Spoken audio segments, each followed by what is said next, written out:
சேலை சோலையே பருவ சுகம் தேடும் மாலையே.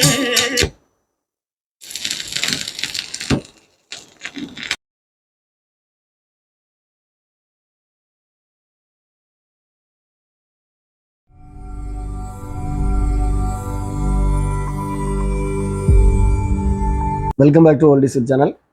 நம்ம இந்த வீடியோவில் ஒரு சோனி ஃபுல்லி ஆட்டோமேட்டிக் ரெக்கார்ட் பிளேயரை பற்றி பார்க்க போகிறோம். இதில் என்னென்ன ப்ராப்ளங்கள் வரும், அதை எப்படி நம்ம சால்வ் பண்ணணும்னு சொல்லி இந்த வீடியோவில் நம்ம பார்க்க போகிறோம். இந்த ரெக்கார்ட் பிளேயர் வந்து சோனி PS-LX60. இது ஒரு ஃபுல்லி ஆட்டோமேட்டிக் ரெக்கார்ட் பிளேயர். இது இப்போ ப்ராப்ளத்தில் இருக்குது. இதில் என்னென்ன ப்ராப்ளம் இருக்குன்னா, மெயின் ப்ராப்ளம் வந்து இந்த லிவர் இங்கே போகும்போது உள்ள ஒரு சுவிட்ச் இருக்கும். இந்த சுவிட்ச் தான் மெயின் ப்ராப்ளம். இந்த மாதிரி செட்டில் வந்து ப்ராப்ளம் வரணும்னா முதல்ல வந்து அந்த சுவிட்சில் ப்ராப்ளம் வரும். இதில் என்னென்னா, இவங்க என்ன பண்ணிட்டாங்கன்னா, அந்த சுவிட்ச் ப்ராப்ளம் ஆனோன்னா இவங்க இங்கே தூக்கி வச்சுட்டு ரெக்கார்டில் தூக்கி வச்சுட்டு இங்கே ஆன் பண்ணுவாங்க. ஸோ அது சில சமயங்கள் அந்த கான்டாக்ட் கிடைக்கும்போது அப்படி ஆனாகி ரெக்கார்டு வந்து ப்ராப்ளம் ஆகும். அது மாதிரி இந்த ஊசியும் ப்ராப்ளம் ஆகும். அதுக்கப்புறம் பார்த்தீங்கன்னா, இந்த கேட்ரிட்ஜ் மாற்றிருக்காங்க. இதில் வந்து கேட்ரிட்ஜ் வந்து இந்த கேட்ரிட்ஜ் வராது. இது ஒரு சைனா கேட்ரிட்ஜ் மாடலில் வரும். அதை ஆல்ட்ரு பண்ணி மேக்னெட்டிக் கேட்ரிட்ஜ் போட்டிருக்கிறாங்க. இது என்னென்ன, அந்த ஹைட்டு ப்ராப்ளம். நம்ம இந்த மாதிரி இதில் வந்து உட்கார்ந்தாலும் கீழே தட்டும். அதுக்காக இதில் ஒரு ஸ்பாஞ்ச் எல்லாம் வச்சுருக்காங்க. ஸோ இது என்ன ப்ராப்ளம் ஆச்சுன்னா, இங்கே இருந்து ஆட்டோமேட்டிக்காக இங்கே வரும்போது இந்த ரெக்கார்டில் அப்படியே உரசிட்டே வரும். இப்படி ரெக்கார்டில் உரசிட்டு வரதுனால என்ன ஆகும்னா, அந்த ரெக்கார்டும் ஸ்க்ராட்ச் ஆகும். அந்த மாதிரி இந்த ஊசியும் போயிட்டு, இப்போ இதில் ஊசி இல்லை, ஊசி எப்படி போச்சுன்னு தெரில. ஸோ மொத்தத்தில் ஒரு சின்ன ப்ராப்ளம் ஆனதில் அப்போவே அதை சரி பண்ணியிருந்தாங்கன்னா இந்த ரெக்கார்ட் பிளேயர் நல்லா இருந்திருக்கும். இப்போ அந்த ப்ராப்ளம் இப்போ இதை வந்து நிறைய ப்ராப்ளத்தை க்ரியேட் பண்ணி வச்சுருக்கு. ஒவ்வொரு ப்ராப்ளமாக பார்ப்போம். இது வந்து பெல்ட் ட்ரைவ், ஃபுல்லி ஆட்டோமேட்டிக்கில் பெல்ட் ட்ரைவ். மோட்ரு இங்கே இருக்குது, புள்ளி இந்த இருக்குது, பெல்ட் இந்த இருக்குது. இதை கலத்தினோன்னா நம்ம பெல்ட்டை மாற்றிடலாம். இதை நான் ஏற்கனவே நம்ம வீடியோவில் போட்டிருக்கோம். இங்கே பார்த்தீங்கன்னா இதில் ஒரு சுவிட்ச் இருக்குது. இது ஒரு லீஃப் சுவிட்ச். இந்த சுவிட்ச் தான் நாம் இந்த பட்டன், அதாவது ப்ளே பட்டன் இங்கே இருக்குது. இந்த ப்ளே பட்டனை நம்ம ப்ரெஸ் பண்ணோன்னா என்ன ஆகும்னா, இந்த லிவர் வந்து இந்த லிவரை லேசாக இந்த மாதிரி தள்ளி இந்த சுவிட்சை வந்து ஆன் பண்ணி விடும். இது ஆன் பண்ணோன்னா அந்த மோட்ரு ஓடி இந்த வீல் சுற்றுறதுல தான் மற்ற எல்லா லிவரும் ஃபங்க்ஷன் ஆகி ஆட்டோமேட்டிக்காக ஆம் வந்து உட்கார்றதும், ஆட்டோமேட்டிக்காக ஆம் வந்து இங்கே வந்து ஸ்டே ஆகிறதும் எல்லாமே அதுக்கப்புறம் தான் ஃபங்க்ஷன் ஆகும். ஸோ ஃபஸ்ட்டு வந்து இந்த நம்ம ப்ரெஸ் பண்ணும்போது ஒரு எலக்ட்ரானிக் கான்டாக்ட் கிடைக்கும்போது இது ஆன் ஆகி அப்புறம் மெக்கானிக்கல் பார்ட்ஸ் வந்து ஃபங்க்ஷன் ஆக ஆரம்பிக்குது. இது ஒர்க் ஆகலைன்னா மொத்தமும் ஒர்க் ஆகாது. நல்ல வேலை இவங்க என்ன பண்ணாங்கன்னா, இந்த லிவர்ஸ் ஒன்றும் கலட்டலை. ரிவர்ஸ் எல்லாம் கலத்திருந்தாங்கன்னா அப்புறம் இதில் வந்து ஃபுல்லி ஆட்டோமேட்டிக் ஃபங்க்ஷன் பண்ண முடியாது. இப்போ இதில் என்ன ப்ராப்ளம் வந்துருந்துன்னா, இந்த கான்டாக்ட் இந்த பாருங்கள், இந்த கான்டாக்ட் வந்து பிரேக் ஆகி இருந்தது. உள்ளே வந்து கொஞ்சம் அந்த கார்பன்லாம் பிடிச்சி எடுத்து என்னாச்சுன்னா கான்டாக்ட் இல்லாமல் இருந்துச்சு. இப்போ இதை கிளியர் பண்ணோன்னே அந்த ப்ராப்ளம் மோட்ரு ஓட ஆரம்பிச்சிட்டு. இதை எப்படி கண்டுபிடிக்கிறதுனா, ஃபங்க்ஷன் ஆகலைன்னா என்ன பண்ணணும்னா, இந்த மாதிரி ஒரு டெஸ்டர் அல்லது ஒரு ஸ்க்ரூ ட்ரைவர் வச்சு இதை லைட்டாக இப்படி ப்ரெஸ் பண்ணி பார்க்கணும். ப்ரெஸ் பண்ணணுன்னா மோட்ரு ஓட ஆரம்பிக்கும். அப்போ ப்ராப்ளம் வந்து இதில் தான் இருக்குதுன்னு அர்த்தம். ஏன்னா நம்ம இங்கே எப்படி தான் ப்ரெஸ் பண்ணாலும் இங்கே கான்டாக்ட் ஆகலைன்னா ஒன்றும் நடக்காது. அதனால் லைட்டாக அந்த மாதிரி தொட்டு பார்க்கணும். ஆன் பண்ணி வச்சுட்டு இங்கெல்லாம் பவர் வராது. இது வரைக்கும் தான் ஏசி வரும். அதனால் இங்கெல்லாம் ஒன்றும் பண்ணாது. இதுக்கு அங்கே டிசி தான் வரும். அதனால் ஒன்றும் செய்யாது. ஸோ இதை வந்து இந்த மாதிரி லைட்டாக ப்ரெஸ் பண்ணி பார்த்தீங்கன்னா மோட்ரு ஓட ஆரம்பிச்சுன்னா கான்டாக்ட் ப்ராப்ளம் இருக்குதுன்னு அர்த்தம். இந்த கான்டாக்டை கிளியர் பண்ணணும் ஃபஸ்ட்டு. இப்போ நான் இதை சரி பண்ணிட்டேன், இதை கிளியர் பண்ணியாச்சு. இப்போ அந்த சுவிட்சை கிளியர் பண்ணோன்னா அந்த ப்ராப்ளம் சால்வ் ஆகிட்டு. இப்போ அது எப்படி ப்ளே ஆகுதுன்னு சொல்லி பார்ப்போம். ஆனில் தான் இருக்குது. நான் இப்போ ப்ளே பட்டனை ப்ரெஸ் பண்ணுறேன்.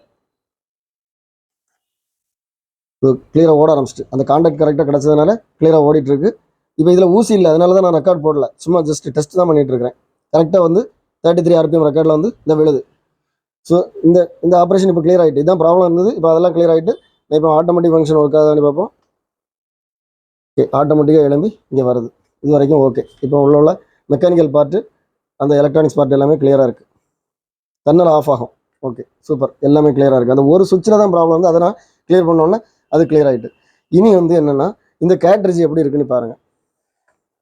இதை ஆஃப் பண்ணிடுறேன். இந்த கேட்ரிட்ஜ் வந்து என்ன பண்ணியிருக்காங்கன்னா, ஏற்கனவே இருந்த கேட்ரிட்ஜை ஆல்ட்ரு பண்ணி ஒரு அழகான மேக்னெட்டிக் கேட்ரிட்ஜ் போட்டிருக்காங்க. அதை என்ன பண்ணியிருக்காங்கன்னா ஒட்டி வச்சுருக்காங்க. இங்கே பாருங்கள், ஃபெவிக்விக் போட்டு இந்த வெளியிதை பாருங்கள், ஃபெவிக்விக் போட்டு ஒட்டியிருக்கிறாங்க.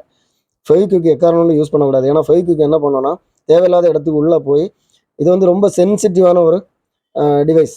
இதுக்குள்ளே வந்து 5 கிக் போச்சுன்னா அப்புறம் இது ஃபங்க்ஷன் ஆகாது. 5 கிக் போட்டு இந்த மாதிரி ஒட்டியிருக்கிறாங்க. அது மட்டும் இல்லாமல் இந்த லெங்த் வந்து கூடுதல்.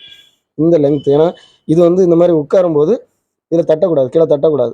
அதனால இந்த கேட்ரேஜ் இதுக்கு செட் ஆகாது. இன்னொரு பிளண்டர் பண்ணி வச்சிருக்காங்க. என்ன பண்ணியிருக்காங்கன்னா சோல்டரிங் பண்ணியிருக்காங்க. இதில் நான் ஏற்கனவே நம்ம வீடியோவில் போட்டிருக்கிறேன். இதில் வந்து கிளிப் தான் மாட்டணும். இதில் வந்து சோல்டரிங் பண்ணக்கூடாது. சோல்டரிங் பண்ணனால என்ன ஆகும்னா இது இவ்வளோ ரொம்ப இந்த ஏரியா வந்து ரொம்ப சென்சிட்டிவாக இருக்கும். சோல்டரிங் பண்ணும்போது அந்த ஹீட்டில் வந்து அந்த ஏதாவது ஒரு சேனல் வந்து கட் ஆகிற வாய்ப்பு இருக்குது. இல்லைன்னா மொத்தத்துலேயும் ஒர்க் ஆகாமல் போகிற வாய்ப்பு இருக்குது. அதனால் எக்காரணம் ஒன்று சோல்டரிங் பண்ணாதீங்க. இதுக்கு ஒரு ஐடியா தரேன். நிறைய பேர் என்ன பண்ணுறாங்கன்னா இதுக்குள்ளே கிளிப் எங்கே கிடைக்கும்னு சொல்லி அலைஞ்சு திரியிறாங்க. ஒரு கிளிப் வந்து ₹1 தான். இந்த மாதிரி ஒயர் கடையில் கிடைக்குது. இதுக்கு பேர் என்னென்னா female to female jumper wire. இந்த ஒயர் வந்து எலக்ட்ரானிக்ஸ் கடையில் கிடைக்கும். நான் இந்த ஒயர்லேருந்து நான் கிளிப் ரெடி பண்ணியிருக்கேன். இங்கே பாருங்கள். இது வந்து பார்த்தீங்கன்னா ஒரு ஒயர், நான் ஒரு ஒயர் எடுத்திருக்கேன். இந்த ஒரு ஒயர் வந்து ₹2. ₹2 இந்த பக்கம் ஒன்று எடுக்கலாம், இந்த பக்கம் ஒன்று எடுக்கலாம். அப்போ ஒரு கிளிப் நமக்கு ₹1 ரெடி பண்ணிடலாம். இங்கே பாருங்க, இதுதான் நான் ரெடி பண்ண கிளிப். அதுலேருந்து தான் எடுத்திருக்கேன். நல்ல டைட்டாக அழகாக இருக்கும். இங்கே பாருங்க. இந்த மாதிரி கிளிப் ரெடி பண்ணி போட்டிங்கன்னா இந்த கேட்ரேஜுக்கு வந்து லைஃப் வரும். நம்ம திருப்பி அடுத்த கேட்ரேஜ் மாட்டோம்னா கூட இதை அப்படி நம்ம ரிமூவ் பண்ணிவிட்டு நியூ கேட்ரேஜை வந்து அதில் இன்சர்ட் பண்ணிக்கலாம். ஸோ இந்த கிளிப் எப்படி எடுக்கிறேன்னு சொல்லி நான் ஃபஸ்ட்டு சொல்லித்தரேன். இந்த மாதிரி ஒரு ஒயர் எடுத்துங்க. இது வந்து போர்டில் மாட்டக்கூடிய பின். நான் இது எதுக்காக யூஸ் பண்ணியிருக்கிறேன்னா ஈஸியாக இருக்கும், அதுக்காக எடுத்துருக்கிறேன். இங்கே பாருங்கள், இதில் வந்து ஒரு லாக் இருக்குது. இந்த கிளிப்பில் இந்த மாதிரி ஒரு லாக் இருக்குது. இந்த லாக்கை வந்து இந்த மாதிரி ரிமூவ் பண்ணிடலாம். இதை இப்படி இந்த மாதிரி இது பண்ணிவிட்டு இதை உருகுனீங்கன்னா வந்துடும். இந்த ஒயர் வந்து இப்படி வெளியே வந்துடும். இது ஒரு லாக்கில் தான் உள்ளே போய் இருக்கும். ஒரு சைடு வந்துட்டு ஸோ நான் அடுத்த சைடு எடுத்து காமிக்கிறேன். இந்த இடம் நமக்கு இந்த பாருங்க இப்படி ரொட்டேட் பண்ணி பார்த்தீங்கன்னா இங்கே பிளாக்கு, இங்கேயும் பிளாக், இங்கேயும் பிளாக். இங்கே மட்டும் கொஞ்சம் இந்த மெட்டல் பார்ட்டு தெரியுது. அந்த இடத்துல இந்த ஊசியை போட்டு இந்த மாதிரி நீங்கள் பண்ணும்போது இந்த ஒரு பார்ட்டு தெரியுது பாருங்கள், இந்த பார்ட்டு இப்போ இது வெளியே வந்துடும். இதில் இந்த ஹோல் பார்த்தீங்கன்னா கொஞ்சம் சின்னதாக இருக்கும். அந்த கேட்ரேஜில் உள்ள அந்த பின்னில் வந்து இது சரியாக சேராது. அதனால் என்ன செய்யணும், அந்த ஊசி எடுத்து அந்த ஹோலை வந்து கொஞ்சம் பெருசாக்கணும். இந்த மாதிரி அந்த ஊசியை கொஞ்சம் அதில் இன்சர்ட் பண்ணி இந்த மாதிரி பண்ணிங்கன்னா அந்த ஹோல் வந்து கொஞ்சம் பெருசாகிடும். இந்த கிளிப் வந்து கரெக்டாக அந்த கேட்ரேஜில் சேரும். இதை எடுத்து என்ன பண்ணலான்னா இந்த மாதிரி இதில் கட் பண்ணிக்கணும். இப்போ இது வந்து அதில் இன்சர்ட் பண்ணக்கூடிய பார்ட்டு, இது வந்து நம்ம சோல்டரிங் பண்ணிக்கலாம். அதே கிளிப்பு தான். ஸோ இந்த மாதிரி நீங்கள் ரெடி பண்ணிங்கன்னா உங்களுக்கு ஈஸியாக வந்து ரொம்ப சீப் அண்ட் பெஸ்ட்டாக கிளிப் ரெடி ஆகிடும். இப்போ இந்த கிளிப்பை நான் கட் பண்ணி நியூ கேட்ரேஜில் சோல்டரிங் பண்ண போகிறேன். இது வந்து மேக்னெட்டிக் கேட்ரேஜ். இதை வந்து நம்ம சோல்டரிங் பண்ணக்கூடாது. இந்த நான் இதில் எடுத்து போட்டிருக்கேன் பாருங்கள்,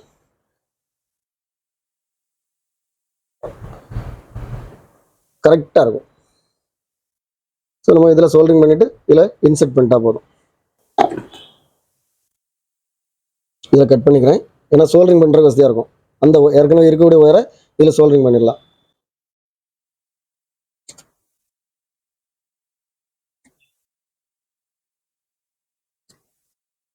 நாலு பீஸ் இருக்கு.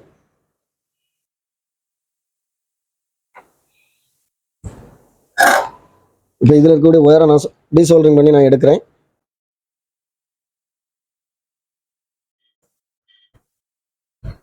இதான் பழைய கேட்ரேஜ்.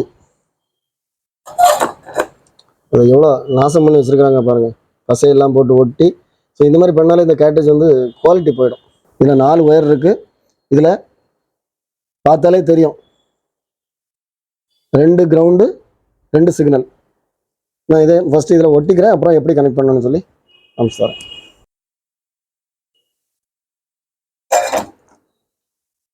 இப்போ 4 பின்னையும் சோல்டரிங் பண்ணியாச்சு.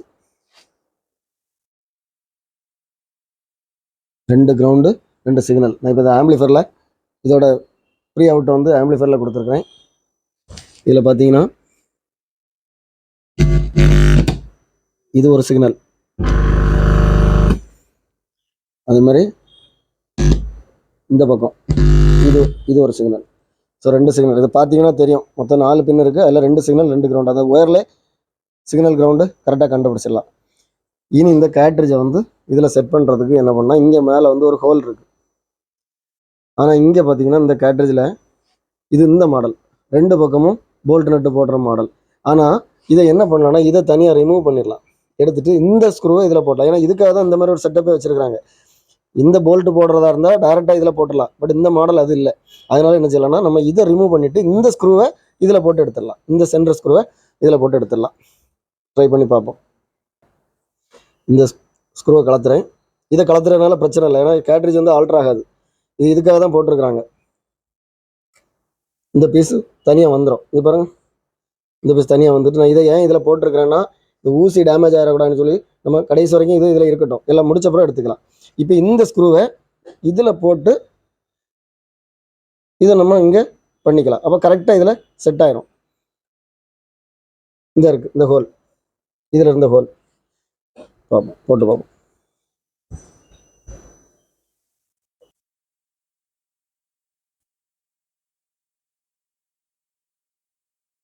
கரெக்டாக இதுக்குன்னு சொல்லியே வந்த கேட்ரிட்ஜ் மாதிரி அழகாக செட் ஆகிட்டோம். இப்போ பாருங்கள், சூப்பராக இருக்குது, கரெக்டாக இருக்கும். இப்போ இனி இந்த கிளிப்பை கரெக்டாக இதில் மாட்டணும். அது ஒரு பெரிய வேலையாகும்.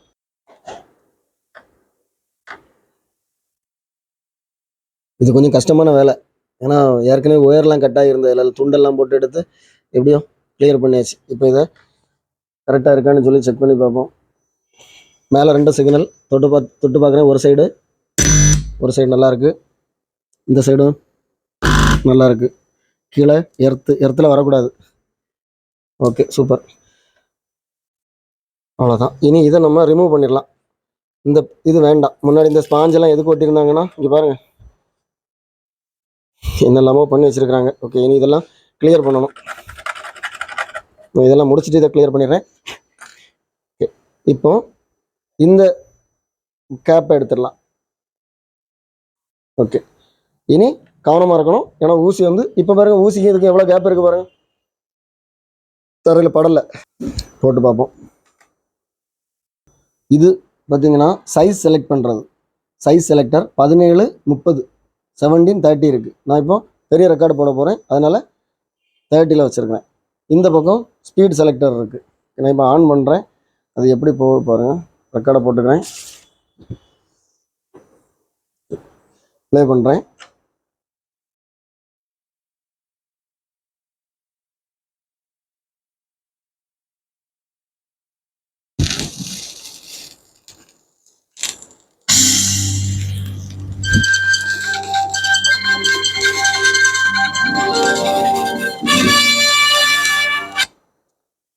இந்த லிவர் சூப்பராக ஒர்க் ஆகுது. நான் கொஞ்சம் மூவ் பண்ணி வைக்கிறேன்.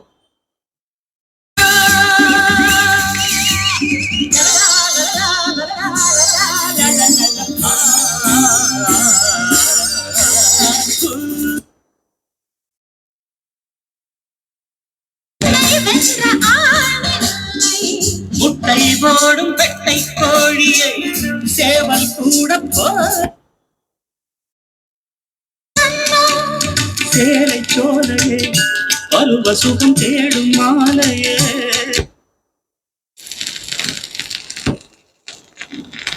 இப்போ ஆட்டோமேட்டிக்காக ஸ்டாப் ஆகணும். சூப்பர், கரெக்டாக ஒர்க் ஆகுது. எல்லா ஃபங்க்ஷனும் கிளியராக இருக்குது. ஆட்டோமேட்டிக்காக ஆஃப் ஆகணும். சூப்பர், ஆஃப் ஆகிட்டு. இப்போ 45 போட்டு பார்ப்போம்.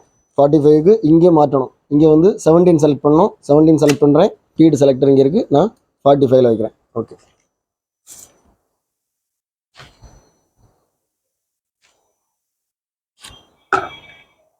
இப்போ இங்கே வந்து உட்காரணும்.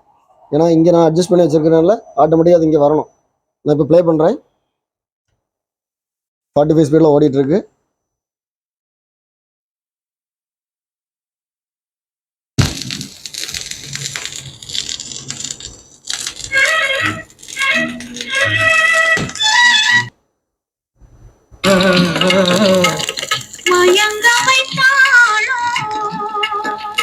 யார் யார்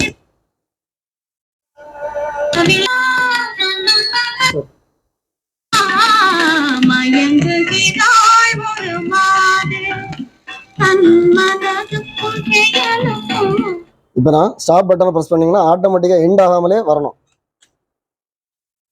இந்த ஆட்டோமேட்டிக்காக வருது. ஸோ எல்லா ஃபங்க்ஷன் 100% கரெக்டாக இருக்குது. அதாவது என்ன ப்ராப்ளங்கிறத நம்ம அனலைஸ் பண்ணி நம்ம அதை சர்வீஸ் பண்ணோன்னா கண்டிப்பாக எல்லாமே கிளியராக ஒர்க் ஆகும். ஏன்னா இதெல்லாம் வந்து நல்ல செட்டு.